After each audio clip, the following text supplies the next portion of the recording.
Now for global business updates, Rotus Oddiri joins us. Good morning, Rotus. Good morning, Dr. Abati. Good morning, Ayo. Going to all our viewers. It is Friday the 13th. Some scary stuff happening to Asian stocks and also Boeing. A little bit of trivia. We're going to get one more Friday the 13th in December. In 2025, we only get one in June. In 2026, we get 3 Friday the 13th. So that's for the superstitious people out there. So oil markets, first off, we actually saw a bit of a climb. Brent crude now up to about $72 a barrel. West Texas Intermediate, North American grade, climbing to 69. Don't forget, there's still Hurricane Francine. We have a special guest later this morning on the Global Business Report. Ole Hansen, he's the head of strategy for commodities at Saxo Bank. He joins us from Copenhagen in Denmark, and we'll be getting into the weeds about oil prices and what they mean for oil and non-oil, because there's a line of thought which actually has some merit that lower oil prices can actually allow non-oil or non-producing oil companies to oil countries to avoid a recession. So we'll very much get into that. I do want you to tune in for that. Asian stocks, very scary today. I think Jason was slashing them. You see the Shanghai Composite Index in blood, Friday the 13th, red. So is the Nikkei 225. So is the Nifty 50 over in India. But we do see the Hang Seng in Hong Kong and the ASX 200 in Australia on the up and up to close out the week. Boeing, early this morning, a strike has actually been voted on by union workers. Take a listen to that announcement. This is about addressing the past, and this is about fighting for our future. Our members rejected the contract by 94.6%.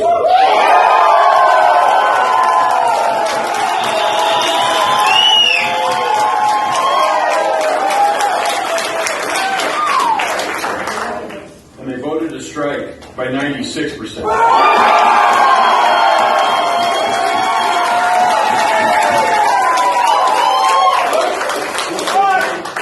This will be an unfair...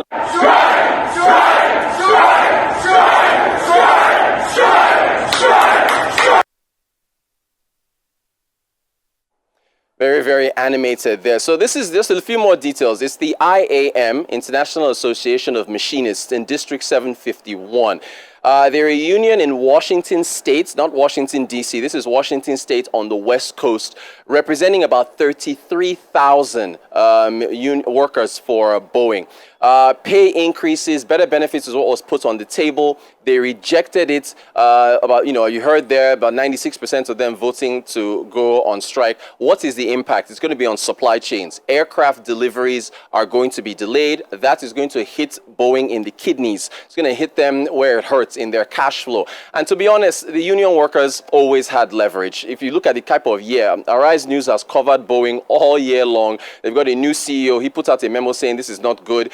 Boeing has to come back with another offer. But when you consider all the issues that Boeing has had this year, they have the leverage. So I think 12 midnight Pacific time is when they're going to be going on strike. If Boeing doesn't come back with another offer, it is yet another stone in the shoe of the aircraft manufacturer. Let's get to Europe. The ECB did cut interest rates yesterday. Christine Lagarde said it was unanimous, unlike the last time when there was a bit of dissent. So 25 basis points to 3.5%. Will we get another rate cut in October? She says, as always, follow the data. Let's round off with a bit of technology news. OpenAI has released its O1 model. This is on coding. Now, the video you're about to see is not very sexy. It's not like yesterday where you saw 2 artificial intelligence agents talking to each other. This is about coding. Coding, for everybody who is watching Arise News on YouTube, on your mobile phones, on your laptops, coding is what happens that keeps your mobile phone, your laptops, and everything working. So Jason Wee is a researcher at OpenAI. This is groundbreaking. Basically, you are going to see the model reasoning for itself. So basically, it's going to take a little bit more time to take a coding prompt before actually spitting out code, which, by the way, the takeaway from this is that the code works the first time. If you've ever tried coding, I've dabbled in it a little bit. When you're writing lines of code for a prompt, if one little decimal place is out, your code is going to scatter. Nothing is going to work. So for this AI model, which they say has human reasoning-like capabilities, he produced a video game. It got it the first time, which is not something you see very often. So again, it's not very sexy, but take a look. I want to show an example of a coding prompt that O1 Preview is able to do, but previous models might struggle with. And the coding prompt is to write the code for a very simple video game called Squirrel Finder. And the reason O1 Preview is better at doing prompts like this is when it wants to write a piece of code, it thinks before giving the final answer. So it can use the thinking process to plan out the structure of the code, make sure it fits the constraints. So let's try pasting this in. And to give a brief overview of the prompt, the game Squirrel Finder basically has a koala that you can move using the arrow keys. Strawberries spawn every second and they bounce around, and you want to avoid the strawberries. After 3 seconds, a squirrel icon comes up, and you want to find the squirrel to win. And there are a few other instructions like putting OpenAI in the game screen and displaying instructions before the game starts, etc. So first you can see that the model thought for 21 seconds before giving the final answer. And you can see that during its thinking process, it is gathering details on the game's layout, mapping out the instructions, setting up the screen, etc. And so here's the code that it gave, and I will paste it into a window, and we'll see if it works. So you've seen there's instructions, and let's try to play the game. Oh, the squirrel came very quickly. But, oops, this time I was hit by a strawberry. Let's try again. You can see that the strawberries are appearing, and let's see if I can win by finding the squirrel. Looks like I won.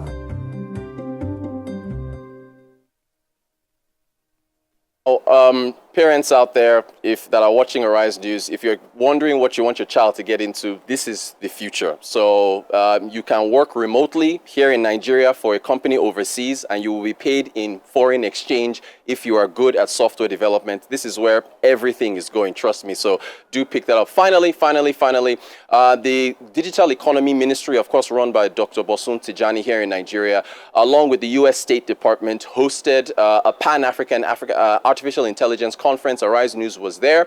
We're going to bring you a full conversation with Joy Basu, who, of course, is the U.S. Deputy Assistant Secretary of African Affairs at the U.S. State Department. Here is a snippet of our conversation on artificial intelligence and scaling it in Africa.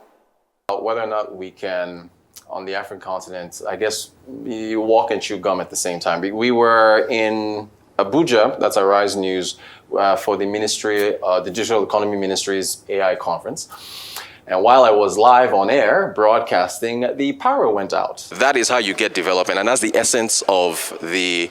Okay, so you can see that power is one of the issues we have to be discussing. It went viral, and there was a whole lot of talk about, okay, you're doing AI, but you don't have electricity. According to the International Energy Agency, about 43% of Africans that's about what, 600 million people or so, don't have access to electricity. So how do you marry those two?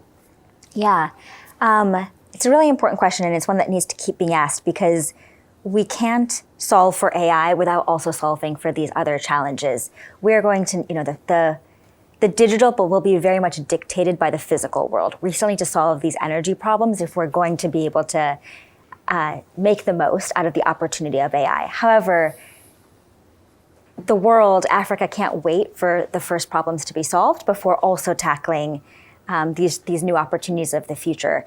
The economic development of this country, of this continent, won't necessarily be linear. As you said, we have to be able to walk and chew gum. So the same week that I am here for the AI conference, we're hosting a strategic energy dialogue between the United States and Nigeria in Washington to try to understand how do we help solve these energy challenges? How do we think about the transition? How do we bring on new sources of energy? How do we make sure that these energy needs are being met faster in Nigeria, both for people's basic needs, but also to meet companies' needs in Nigeria?